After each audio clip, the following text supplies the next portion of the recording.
আকাশে ভরা মেঘ, বৃষ্টি হবে মনে হয়। তারপরেও পুরান ঢাকায় চলে আসলাম বিউটি লাচ্ছি খাওয়ার জন্য। এটা পুরান ঢাকার অনেক ফেমাস একটা লাচ্ছি।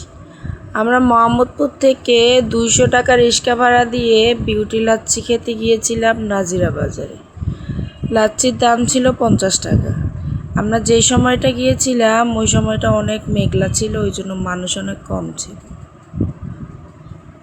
তবে আমরা বুঝতে পারিনি যে এত বৃষ্টি হবে আজকে। এত বৃষ্টি হলে হয়তো যেতাম না।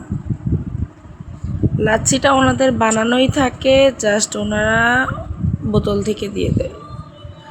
আমি এখানে লাচ্ছি নিয়েছিলাম 2টা, সাথে নিয়েছিলাম একটা লেবুর শরবত। লাচ্ছি আমার কাছে ভালোই লেগেছিল।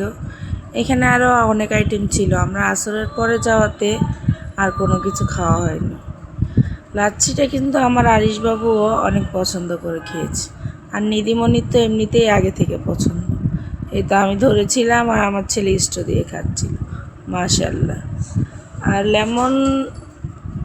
লেবুর শরবতটা এভারেজ ছিল, যেমন আমরা বাসায় বানাইছি।